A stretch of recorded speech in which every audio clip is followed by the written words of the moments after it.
आदाब, KP news 24/7 में आपका स्वागत है। मैं आपके साथ रेबिका कोटी। आइए सबसे पहले देखते हैं मुख्य समाचार।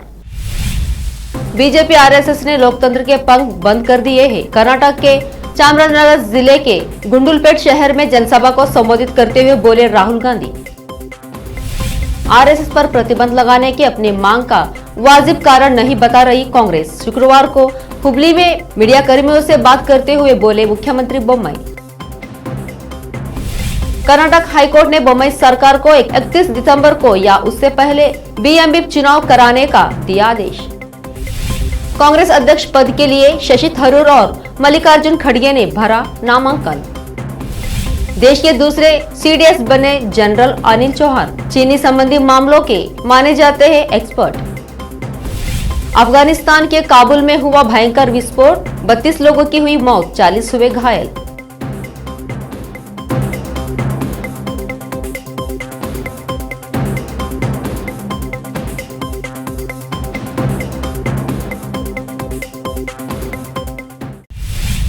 अब समाचार विस्तार से। कांग्रेस नेता राहुल गांधी ने कहा कि भाजपा और आरएसएस ने सांसद और मीडिया की तरह लोकतंत्र के सभी अंगों को लोगों के दुख को आवाज देने से रोक दिया है और इस तरह लोगों के लिए पदयात्रा ही एकमात्र साधन है। चामराजनगर जिले के गुंडलुपेट शहर में अपनी 3570 किलोमीटर की 150 दिवसीय भारत जोड़ो यात्रा के हिस्सों के रूप में कर्नाटक में पहली जनसभा को संबोधित करते हुए वह शुक्रवार को तमिलनाडु में नीलगिरी के पास गुडलूर से गुंडलुपेट पहुंचे। राहुल ने कहा, नरेंद्र मोदी के प्रधानमंत्री बनने के बाद संसद में विपक्ष के सांसदों के बोलने पर माइक्रोफोन मौन हो जाते हैं और मीडिया लोगों के दर्द और दुखों की रिपोर्ट नहीं करता है क्योंकि वे सरकार द्वारा नियंत्रित होते हैं। भाजपा और आरएसएस नफरत और हिंसा फैला रहे हैं और लोगों को बांटकर सत्ता में आ रहे हैं। इस प्रकार यात्रा संविधान को बचाने के लिए आयोजित की जाती है। यात्रा सिर्फ लोगों को कुछ बताने के लिए नहीं बल्कि उनकी पीड़ा को सुनने के लिए आयोजित की जाती है। ಚಾಮರಾಜನಗರದ ನಾಗರಿಕ ಬಂಧುಗಳೇ, ವೇದಿಕೆ ಮೇಲೆ ಇರ್ತಕ್ಕಂಥ ಎಲ್ಲ ಕಾಂಗ್ರೆಸ್ ಪಕ್ಷದ ಮುಖಂಡರೇ, ಸಾಮಾಜಿಕ ತಾಣದ ಎಲ್ಲ ಮುಖಂಡರೇ ಹಾಗೂ ಬಂದಿರತಕ್ಕಂಥ ಎಲ್ಲ ನಾಗರಿಕರೇ ಮತ್ತು ಮಾಧ್ಯಮದ ಮಿತ್ರರೇ, कन्याकुमारी से कश्मीर तक ये भारत जोड़ो यात्रा चलेगी। ಕನ್ಯಾಕುಮಾರಿಯಿಂದ ಕಾಶ್ಮೀರವರೆಗೂ ಸಹ ಈ ಭಾರತ್ ಯಾತ್ರೆ ನಡೆಯುತ್ತೆ। इसका लक्ष्य जो बीजेपी की विचारधारा, आरएसएस की विचारधारा देश में नफरत फैला रही है, हिंसा फैला रही है, उसके सामने खड़ा होने का है। ಇದರ ಪಾದಯಾತ್ರೆಯ ಮೂಲ ಉದ್ದೇಶ ದೇಶದಲ್ಲಿ ಭಾರತೀಯ ಜನತಾ ಪಾರ್ಟಿ ಮತ್ತು ಆರ್ಎಸ್ಎಸ್ ನ ಸಿದ್ಧಾಂತದ ಮೂಲಕ ದ್ವೇಷವನ್ನ ಸಾರ್ತಾ ಇರತಕ್ಕಂಥ ವಿಚಾರದಲ್ಲಿ ಅದರ ವಿರುದ್ಧವಾಗಿ ಪಾದಯಾತ್ರೆ ಮಾಡತಕ್ಕಂಥದ್ದು ನಮ್ಮ ಮೂಲ ಉದ್ದೇಶ। ये यात्रा संविधान की रक्षा की यात्रा है। ಈ ಯಾತ್ರೆ ರಾಷ್ಟ್ರದ ಸಂವಿಧಾನವನ್ನು ರಕ್ಷಣೆ ಮಾಡತಕ್ಕಂಥ ಯಾತ್ರೆ। ये जो हमारा तिरंगा है, कॉन्स्टिट्यूशन के बिना इस तिरंगे का कोई मतलब नहीं है। ये ನಮ್ಮ ಈ ಒಂದು ತ್ರಿವರ್ಣ ಧ್ವಜ ಏನಿದೆ, ಈ ತ್ರಿವರ್ಣ ಧ್ವಜ ನಮ್ಮ ಸಂವಿಧಾನ ಇಲ್ಲ ಅಂತ ಹೇಳಿದ್ರೆ ಈ ತ್ರಿವರ್ಣ ಧ್ವಜಕ್ಕೂ ಸಹ ಯಾವುದೇ ಬೆಲೆ ಇಲ್ಲ।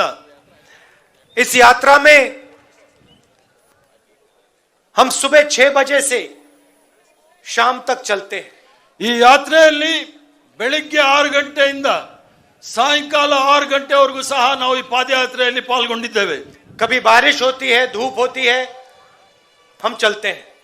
ಕೆಲವು ಸಂದರ್ಭದಲ್ಲಿ ಮಳೆ, ಕೆಲವು ಸಂದರ್ಭದಲ್ಲಿ ಬಿಸಿಲು, ಆದ್ರೇನೂ ಸಹ ನಿರಂತರವಾಗಿ ಪಾದಯಾತ್ರೆಯಲ್ಲಿ ನಾವು ನಡೆದಿದ್ದೀವಿ। और मैं सिर्फ अकेला नहीं चलता हूं, लाखों लोग साथ साथ चलते हैं। ನಾನು ಒಬ್ಬನೇ ಈ ಪಾದಯಾತ್ರೆಯಲ್ಲಿ ನಡೀತಾ ಇಲ್ಲ, ಈ ಪಾದಯಾತ್ರೆ ಜೊತೆಗೆ ಲಕ್ಷಾಂತರ ಜನ ಈ ಪಾದಯಾತ್ರೆಯಲ್ಲಿ ಪಾಲ್ಗೊಂಡು ನಮಗೆ ಬಹಳಷ್ಟು ಉರುಪನ್ನು ತುಂಬಿದ್ದಾರೆ। इस यात्रा में आपको नफरत, मुख्यमंत्री बसवराज बोम्मई ने कहा कि यहां दुर्भाग्यपूर्ण है कि कांग्रेस खासकर विधानसभा में विपक्ष के नेता सिद्धरामैया आरएसएस जैसे राष्ट्रवादी संगठन पर प्रतिबंध लगाने की मांग कर रहे हैं। शुक्रवार को अपने हुबली आवास पर मीडिया कर्मियों से बात करते हुए मुख्यमंत्री ने कहा कि कांग्रेस आज केंद्र सरकार से यहां पूछने की स्थिति में नहीं है कि उसने पीएफआई पर प्रतिबंध क्यों लगाया। बदले में वे इसके लिए वैध कारण बताए बिना आरएसएस पर प्रतिबंध लगाने की मांग कर रहे हैं। आरएसएस लोगों के बीच राष्ट्रवाद पैदा करने में सबसे आगे रहा है और गरीबों और अनाथों के लिए कई संगठन बनाए हैं, यहां तक कि प्राकृतिक समय में भी। इसके अलावा बोम्मई ने कहा यहां कांग्रेस सरकार के दौरान था कि सिद्धरामैया ने पीएफआई के सदस्यों के कई मामले वापस ले लिए थे। उन्होंने कहा कि अपनी विफलता को छिपाने के लिए कांग्रेस पार्टी अब आरएसएस पर प्रतिबंध लगाने की मांग कर रही है। कर्नाटक के उच्च न्यायालय ने शुक्रवार को राज्य सरकार और राज्य चुनाव आयोग को 31 दिसंबर 2022 को या उससे पहले बृहत बेंगलुरु महानगर पालिका बीबीएमपी के चुनाव कराने के निर्देश दिया। न्यायमूर्ति हेमंत चंदन गौर ने इसे पारित किया। अदालत ने राज्य सरकार को ओबीसी के लिए आरक्षण का निर्धारण करने के लिए न्यायमूर्ति भक्तवात्सला की अध्यक्षता वाले समर्पित आयोग को ओबीसी आबादी के संबंध में आंकड़े उपलब्ध कराने का भी निर्देश दिया है। पिछले बीबीएमपी का कार्यकाल सितंबर 2020 में समाप्त हुआ। इससे पहले राज्य सरकार ने एक हल्फनामा दायर कर ओबीसी को आरक्षण देने के बाद नई आरक्षण सूची घोषित करने के लिए 16 सप्ताह का समय मांगा था। भारत में पहली बार ब्लैक कोकीन लाने की कोशिश को एनसीबी ने नाकाम कर दिया है। 7 मामले में एक महिला को गिरफ्तार किया गया है। ब्लैक कोकीन की खासियत है कि वो स्कैनिंग में भी नहीं पकड़ी जाती, साथ ही खोजी कुत्तों को उसकी गंध भी नहीं आती। उसके अलावा खास बात है कि देश में पहली बार इस तरह का काला कोकीन पकड़ा गया है। खोजी कुत्तों और एजेंसियों की आंख में धूल झोंकने के लिए तस्कर ने कोकीन को एक केमिकल में मिलाकर उसका रंग बदल दिया था और गंध भी बदल दी ताकि खोजी कुत्ते भी चकमा खा जाए। एनसीबी के मुंबई जोनल अमित घवाटा ने बताया कि मामले में मुंबई एयरपोर्ट और गोवा से कुल 2 लोग गिरफ्तार किए गए हैं। एनसीबी ने जिस कोकीन को बरामद किया है उसकी अंतर्राष्ट्रीय बाजार में 13 करोड़ रुपए के करीब कीमत बताई जा रही है। भारत में दूसरे देशों से नशे की सामग्री और अन्य मादक पदार्थ तस्करी कर लाने के मामले रोज सामने आते रहते हैं, जिनको जांच एजेंसियों समय समय पर एक्सपोज करती रहती है। कांग्रेस अध्यक्ष पद के लिए नामांकन का आज आखिरी दिन है। शशि थरूर और मल्लिकार्जुन खड़गे ने नामांकन भर दिया है। साफ है कि अब मुकाबला शशि थरूर बनाम मल्लिकार्जुन खड़गे होगा। इससे पहले दिग्विजय सिंह और अशोक गहलोत का नाम अध्यक्ष पद की रेस से बाहर हो गया था। दरअसल दिग्विजय सिंह ने आज बताया कि मैंने आज मल्लिकार्जुन खड़गे से मुलाकात की थी। मैं उनके खिलाफ चुनाव नहीं लड़ूंगा बल्कि उनका प्रस्ताव बनूंगा। मैं कांग्रेस के लिए हमेशा काम करता रहूंगा। कांग्रेस अध्यक्ष पद के चुनाव के लिए घोषित कार्यक्रम के अनुसार अधिसूचना 22 सितंबर को जारी की गई और नामांकन पत्र दाखिल करने की प्रक्रिया 24 सितंबर से आरंभ हुई जो 30 सितंबर तक चलेगी। नामांकन पत्र वापस लेने की अंतिम तिथि 8 अक्टूबर है। एक से अधिक उम्मीदवार होने पर 17 अक्टूबर को मतदान होगा और परिणाम 19 अक्टूबर को घोषित किए जाएंगे। कांग्रेस पार्टी की ओर से अपना नामांकित पत्र पेश किया हूं और मुझे सभी लीडर्स, कार्यकर्ता, डेलीगेट्स और जितने भी प्रमुख राज्य है उस राज्य के नेता लोग भी यहाँ पर हाजिर होकर मेरे को प्रोत्साहन किए और नॉमिनेशन भरने के लिए वो खुद यहाँ पर रहे। इसीलिए मैं उन सबको धन्यवाद देता हूँ और मेरे लिए जो गुजरात में पीएम नरेंद्र मोदी ने एक एम्बुलेंस को रास्ता देने के लिए अपना काफिला रोक दिया, जिसका वीडियो सामने आया है। अहमदाबाद से गांधीनगर के रास्ते में प्रधानमंत्री नरेंद्र मोदी ने गाड़ियों का अपना काफिला एक एम्बुलेंस को रास्ता देने के लिए रुका दिया। और एम्बुलेंस के गुजर जाने के बाद ही पीएम का काफिला वहां से आगे बढ़ा। लेते एक छोटा सा ब्रेक।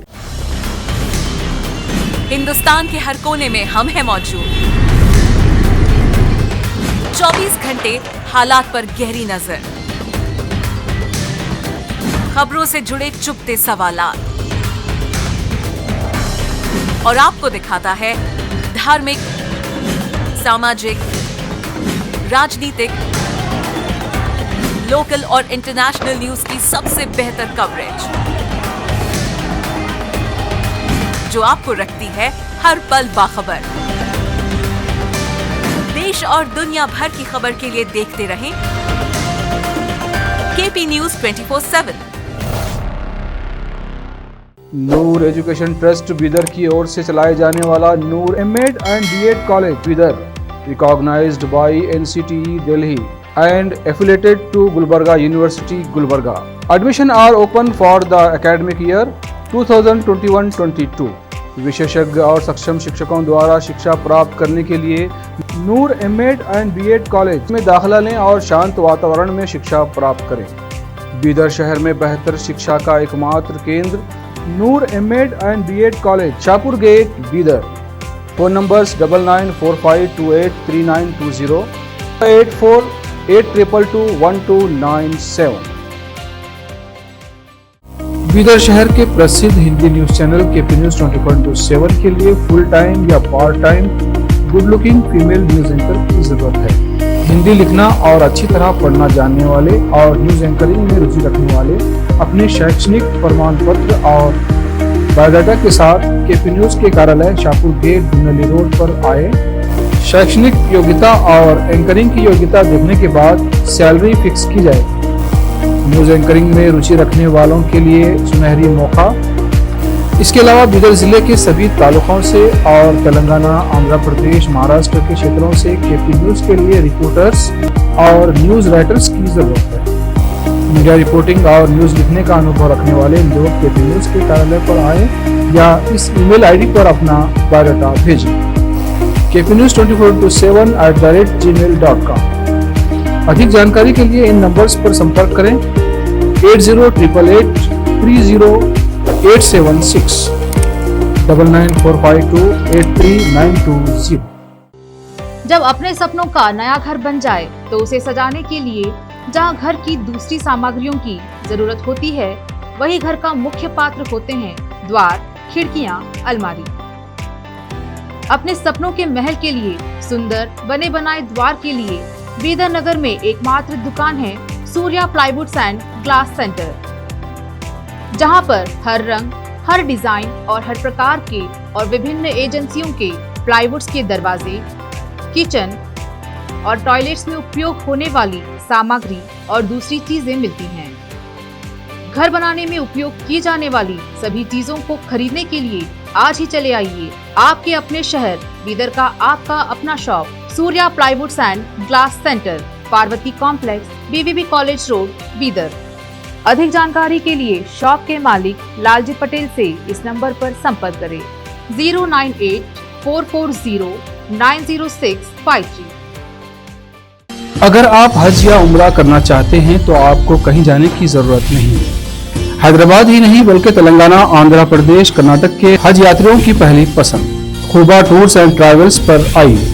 मिनिस्ट्री ऑफ हज एंड उम्रा, सऊदी अरब और भारत से स्वीकृत हज और उम्रा के बेहतरीन पैकेजेस, पवित्र स्थानों के जियारतों के अलावा दुबई, सऊदी, ओमान के विजिट वीजा और डोमेस्टिक या इंटरनेशनल एयर टिकट्स वाजबी कीमतों पर लेने के लिए आज ही तशरीफ लाइए।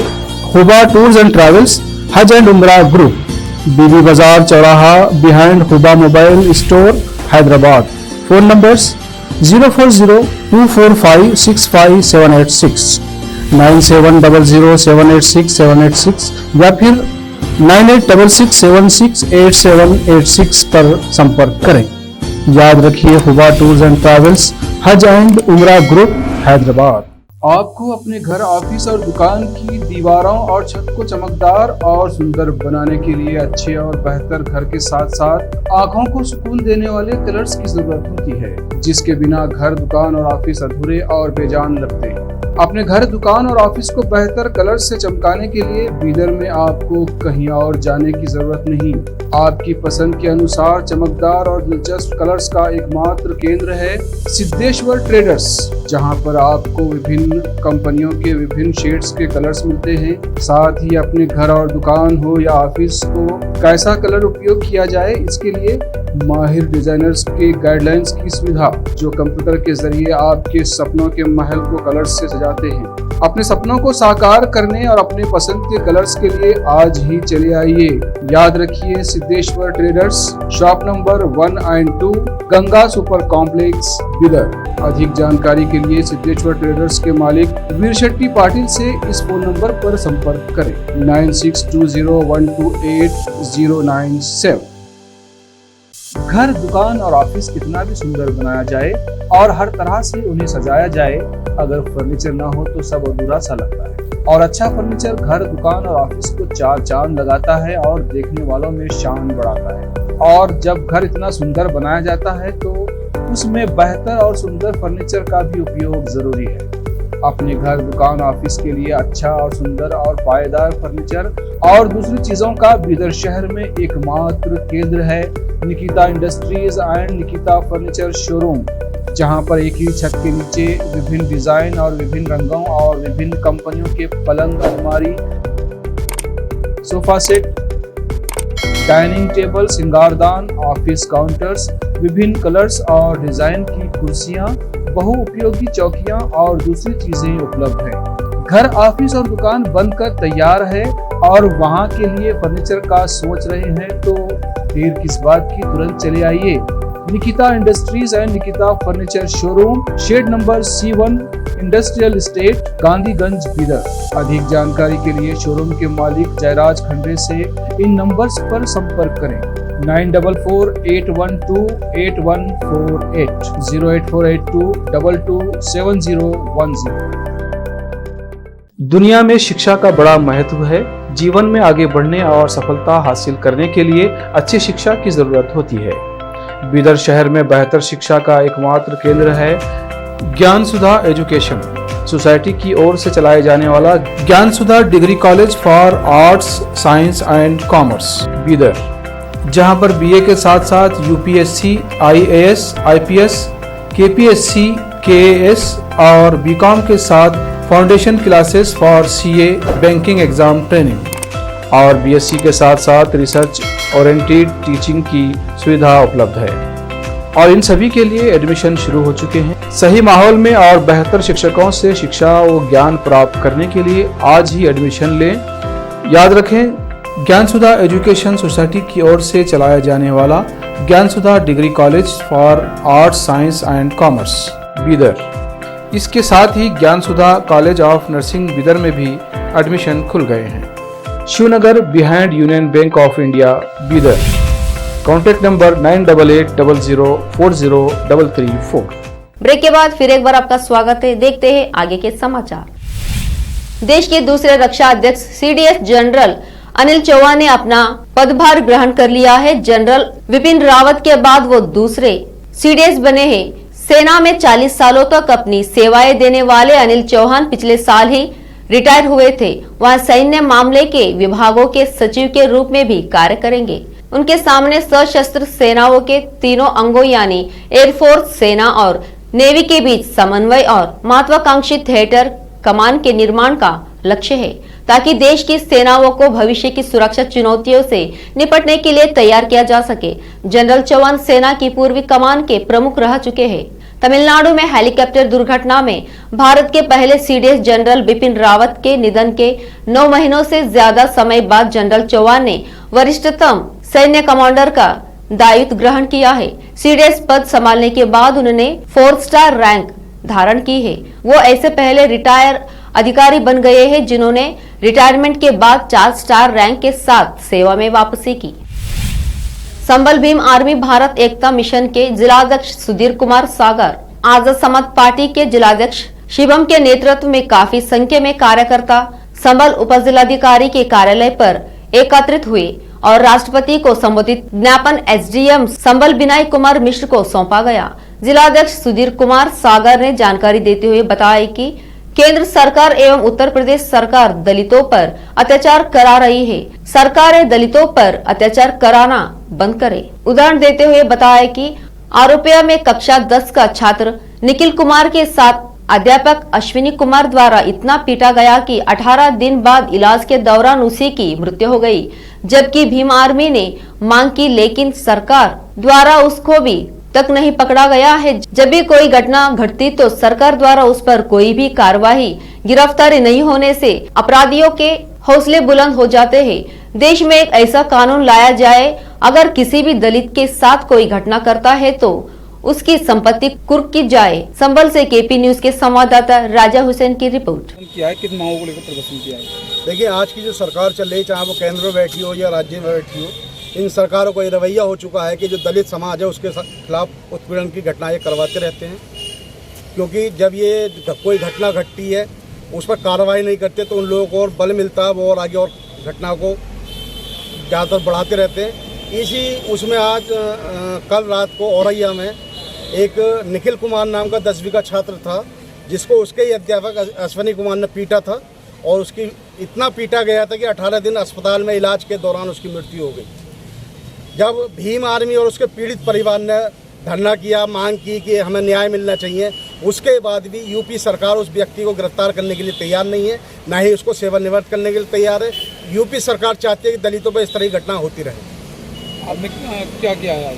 हमने आज महामहिम राष्ट्रपति महोदय जी के लिए एक ज्ञापन पेश किया है, ज्ञापन भेजा है श्रीमान उप जिलाधिकारी महोदय जी के द्वारा, और हमने मांग की गई है कि देश में एक ऐसा कानून लाया जाए कि अगर किसी भी दलित के साथ में कोई घटना करता है तो उसकी संपत्ति कुर्क होनी चाहिए और जो भी उसके सरकारी सेवा और सेवानिवृत्ति होनी चाहिए, जिससे कि आगे को डर बैठ जाए, दलितों के खिलाफ इस तरह की घटनाएं ना हो।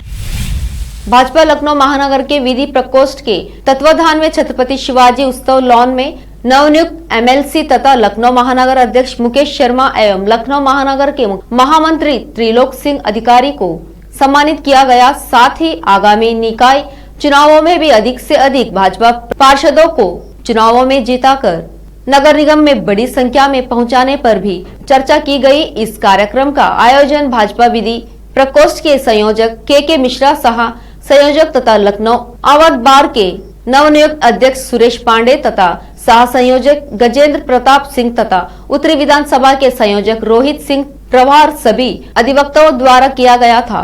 इस सम्मान समारोह में सभी विधानसभाओं के भाजपा विधि प्रकोष्ठ के संयोजकों के अलावा सैकड़ों की संख्या में पुरुष व महिला अधिवक्ताओं ने बढ़ चढ़कर भाग लिया। इस सम्मान समारोह के अंत में इस कार्यक्रम के संयोजक वरिष्ठ अधिवक्ता के मिश्रा ने इस सम्मान समारोह में आए सभी अधिवक्ताओं का आभार व धन्यवाद व्यक्त किया। लखनऊ से केपी न्यूज के संवाददाता जफर खान की रिपोर्ट। संबल नकासा थाना क्षेत्र के ग्राम पंचायत लखोरी जलालपुर निवासी चंद्रपाल के 2 बेटे हैं, जिसमें सबसे बड़ा बेटा रजनीपुत्र चंद्रपाल अपने ट्रैक्टर रोटावेटर लेकर खेती की जुताई करने घर से सुबह 8 बजे निकला था। पास में काम कर रहे पड़ोसियों ने जानकारी देते हुए बताया कि कुछ समय जुताई के बाद फिर घर को चला गया। बाद में लगभग 11 बजे फिर से खेत पर पहुंच गया और लगभग 2 बीघा जमीन जोत दी थी। खेत के पास से गुजर रहे एक व्यक्ति द्वारा परिजनों को सूचना दी गई कि आपका लड़का ट्रैक्टर के आगे पड़ा है और ट्रैक्टर बंद है। परिजन सूचना पाकर मौके पर पहुंचे तो वहां पर जाकर देखा कि उनका बेटा ट्रैक्टर के आगे पड़ा हुआ था और ट्रैक्टर बंद था, जिसका एक पैर कटकर चप्पल में रह गया और प्राइवेट पार्ट पर काफी चोट लगी थी और ब्लड निकल रहा था, जिसमें कि रोटावेटर के कुछ अंग काटकर साइड में पड़े थे। परिजनों द्वारा घटना की सूचना थाना प्रभारी नक्शा सत्येंद्र पवार को दी गई। सूचना प्रकार तत्काल थाना प्रभारी द्वारा मौके पर पुलिस भेजी गई और कुछ समय बाद स्वयं पुलिस बल के साथ घटनास्थल पर पहुंच गए। पास के खेतों में काम कर रहे लोगों से घटना के संबंध में पूछताछ करनी शुरू कर दी। घटना की सूचना प्रकार घटनास्थल पर पहुंची थाना पुलिस शव को कब्जे में लेकर पीएम को भेजा। संभल से केपी न्यूज के संवाददाता राजा हुसैन की रिपोर्ट। प्रधानमंत्री नरेंद्र मोदी 1 अक्टूबर को दिल्ली के प्रगति मैदान में 5G सर्विस की शुरुआत करेंगे। प्रधानमंत्री कार्यालय ने यहां जानकारी दी गई है। प्रधानमंत्री को राजधानी के द्वारक सेक्टर 25 में दिल्ली मेट्रो के आगामी स्टेशन की एक भूमिगत सुरंग से 5G सेवाओं के कामकाज का प्रदर्शन किया जाएगा। 5G टेक्नोलॉजी की मदद से बिना किसी रिकॉर्ड के हाई स्पीड इंटरनेट का इस्तेमाल किया जा सकता है। यह टेक्नोलॉजी जगत में क्रांति है। सूत्रों के मुताबिक निर्माणाधीन IICC परिसर में सुरंग के एक हिस्सों को चुना गया है, जहां प्रधानमंत्री को सुरंग के अंदर 5G नेटवर्क का प्रदर्शन दिखाया जाएगा। सुरंग के अंदर 5G सेटअप में दूर संचार उपकरण, कैमरा, ऑप्टिकल फाइबर केबल शामिल है। दिल्ली मेट्रो ने 5G प्रदर्शन के लिए साजो सामान मुहैया कराया है। एक्सपर्ट का मानना है कि कमर्शियल 5G सर्विस की कल शुरुआत होने जा रही है। हालांकि इसे आम लोगों तक पहुंचने 1 साल से ज्यादा का वक्त लग सकता है। अफगानिस्तान की राजधानी काबुल में आज शुक्रवार को सुबह बड़ा धमाका हुआ, जिसमें 32 लोगों की मौत हो गई। वहीं 40 लोग इस बम धमाके में घायल बताया जा रहा है। तालिबान के प्रवक्ता खालिद जादरान ने कहा कि दश्ती बराची इलाके में शुक्रवार सुबह यह विस्फोट हुआ। इस इलाके में अधिकतर अफगानिस्तान के अल्पसंख्यक शिया समुदाय के लोग रहते हैं। विस्फोट की अभी तक किसी ने जिम्मेदारी नहीं ली है। तालिबान के प्रवक्ता खालिद जादरान ने कहा कि पीड़ितों में हाई स्कूल से लेकर स्नातक दोनों लड़कियां और लड़के शामिल है, जो यूनिवर्सिटी में प्रवेश परीक्षा दे रहे थे जब विस्फोट हुआ। जिन्होंने कहा कि वहां शुक्रवार को ऐसे शैक्षणिक केंद्रों के लिए अतिरिक्त सुरक्षा की मांग करेंगे जिनको टारगेट किया जा रहा है। आखिर में फिर एक बार देखते मुख्य समाचार। बीजेपी RSS ने लोकतंत्र के पंख बंद कर दिए हैं। कर्नाटक के चामराजनगर जिले के गुंडलुपेट शहर में जनसभा को संबोधित करते हुए बोले राहुल गांधी। RSS पर प्रतिबंध लगाने की अपनी मांग का वाजिब कारण नहीं बता रही कांग्रेस। शुक्रवार को हुबली में मीडिया कर्मियों से बात करते हुए बोले मुख्यमंत्री बोम्मई। कर्नाटक हाईकोर्ट ने बोम्मई सरकार को 31 दिसंबर को या उससे पहले BMB चुनाव कराने का दिया आदेश। कांग्रेस अध्यक्ष पद के लिए शशि थरूर और मल्लिकार्जुन खड़गे ने भरा नामांकन। देश के दूसरे CDS बने जनरल अनिल चौहान। चीनी संबंधी मामलों के माने जाते हैं एक्सपर्ट। अफगानिस्तान के काबुल में हुआ भयंकर विस्फोट, 32 लोगों की हुई मौत, 40 हुए घायल।